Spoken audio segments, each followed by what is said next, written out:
ചേട്ടോ വേണ്ടടാ. ചേട്ടാ, എന്തുവാടാ?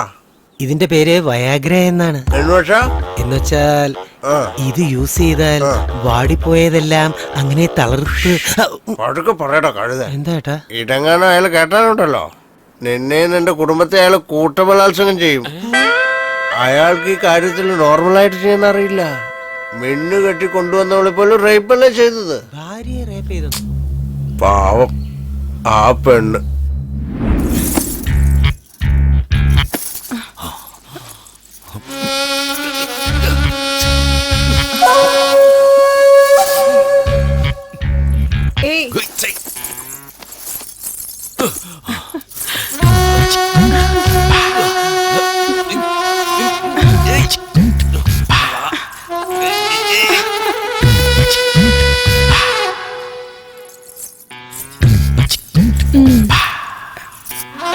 എപ്പോഴും നിങ്ങളുടെ കണ്ണിൽ ഞാൻ മാത്രമേ ഉണ്ടാവാൻ പാടുള്ളൂ, മനസ്സിലായോ?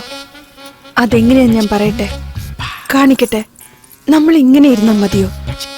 എത്ര നേരമായിട്ട് ഞാൻ കാത്തിരിക്കാന്നറിയോ? ഒന്ന് വേഗം വരുന്നേ. എന്താ ഇത്?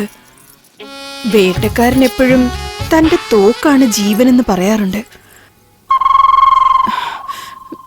നിങ്ങളുടെ തോക്കെന്താ തുരുമ്പെടുത്ത് പൊട്ടിപ്പോയോ?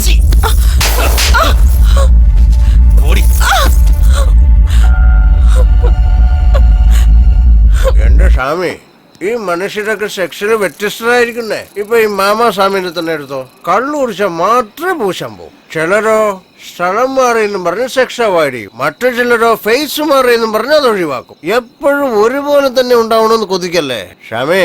ഇപ്പൊ നിങ്ങൾ വിചാരിക്കുന്നത് പോലെ നടക്കണമെന്ന് വെച്ചാൽ സാധാരണ കാര്യമാണോ? ബലാത്സംഗമല്ലേ സ്വാമി ചെയ്തോണ്ടിരുന്നേ. 4 ദിവസം കഴിയുമ്പോ ഇതൊക്കെ ശരിയാവുന്നേ. സ്വാമി, ആദ്യ രാത്രി ഒന്ന് ആഘോഷിക്കേ. പെണ്ണവിടെ വെയിറ്റിംഗ് അല്ലേ? മാമാ,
പെണ്ണിന്റെ കണ്ണിൽ ഭയവും കണ്ണീരും കണ്ടാലേ എനിക്കൊരു ഹരമുണ്ടാകൂ.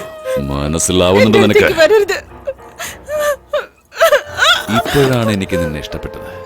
വാടി വാടി വാടി.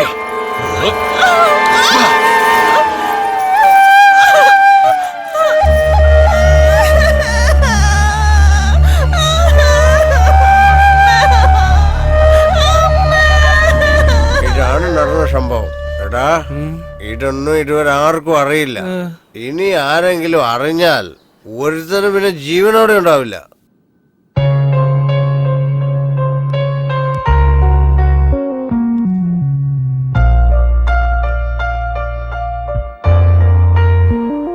നിന്റെ അച്ഛനമ്മമാര് ചെയ്ത പുണ്യാണെന്നല്ലാതെ എന്തു പറയാൻ. അവന്റെ കൈ കുടുങ്ങിയിട്ട് നിന്റെ ജീവൻ പോകാതിരുന്നത് ഭാഗ്യം. ഇനിയും നീ ഇവിടെ കിടന്ന് ജീവൻ കളയേണ്ട മോളെ. നീ ഇവിടുന്ന് രക്ഷപ്പെട്ടു പോമോളെ. ഞാൻ ജീവിച്ചിരിക്കാൻ കാരണം എന്റെ ഭാഗ്യമല്ല, അവന്റെ ബലഹീനതയാ. സൂക്ഷിച്ചു മോളെ. അതെന്താന്ന് അറിഞ്ഞാൽ ഇനി ഒരു പെണ്ണിനെ അവന് നശിപ്പിക്കാൻ പറ്റില്ല. അതിന് വേണ്ടത് കുറച്ച് ധൈര്യം മാത്രമാണ്. മാനം പോവും, നശിച്ചു പോകുന്ന ഒരു പേടിയും ഇല്ലാതെ അവന്റെ മുമ്പ് ധൈര്യമായിട്ട് നിൽക്കണം. അപ്പൊ അവൻ ഒന്നും ചെയ്യില്ല. അതാണ് അവന്റെ ബലഹീനത. നിങ്ങൾ എല്ലാവരും എനിക്ക് വേണ്ടി ഇവിടെ വന്നിരിക്കുന്നു, സന്തോഷം.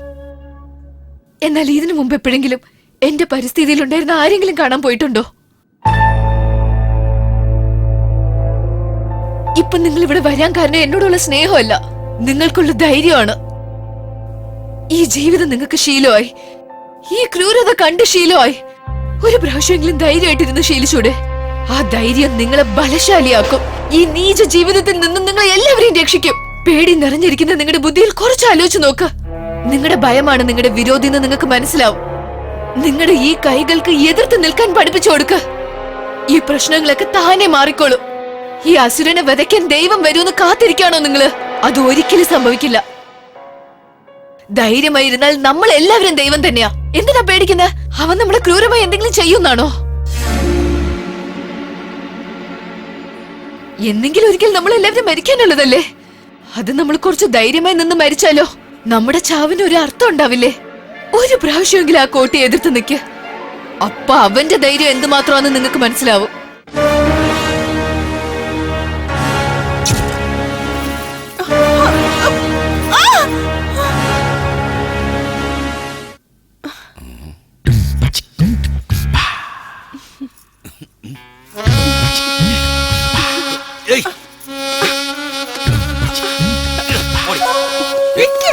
പോകരുത്. നിക്കവിടെ.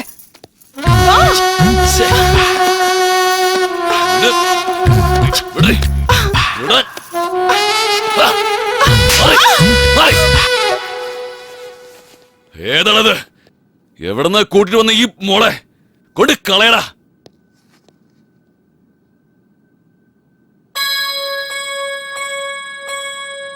അന്ന് നമ്മുടെ ഏരിയയിൽ വെച്ച് നമ്മളൊരു പെണ്ണിനെ കണ്ടില്ലേ? അതിസുന്ദരിയായ ഒരു പെണ്ണ്. അവളെ കൊണ്ടുപോടാ.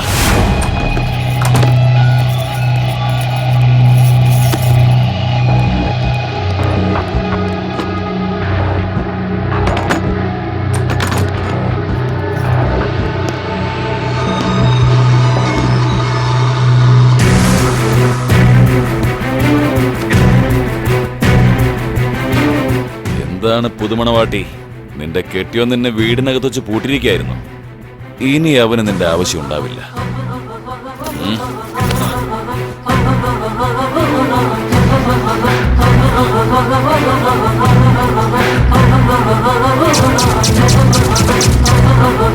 എന്താടി, നീയും അവളെ പോലെ അഭിനയിക്കാണോ?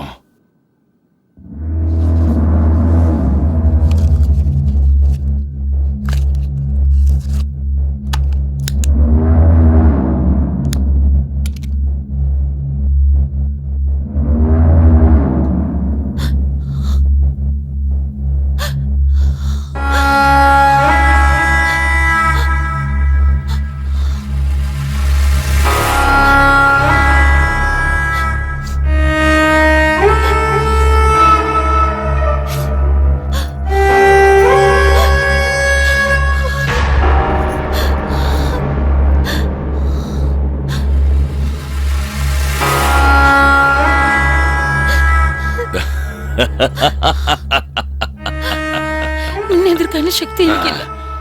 ശവം പോലെ ഞാൻ കിടന്നോളാം. എന്ത് വേണമെങ്കിലും ചെയ്തോളാം. കാണിച്ചു തരാടി.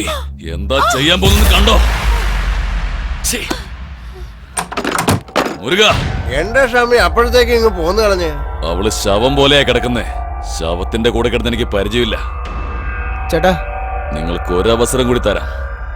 അവളുടെ ഭർത്താവില്ലേ, അവനെ കൂട്ടിക്കൊണ്ടുപോവാ. ശരി ചേട്ടാ. അവന്റെ കൺമുമ്പിൽ വെച്ച് ഇവൾക്ക് നരകമെന്തെന്ന് കാണിച്ചു കൊടുക്കണം.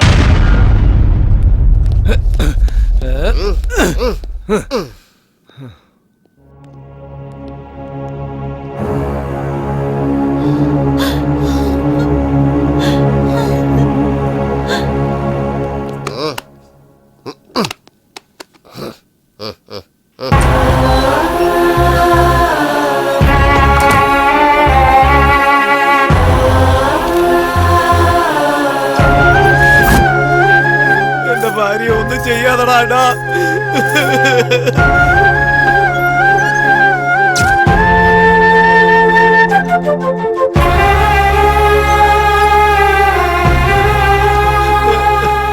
ഞാൻ പറയുന്ന കേൾക്ക്. എന്റെ ഭാര്യ ഒന്നും ചെയ്യരുത്. അവളെ വിട്ടേക്ക്.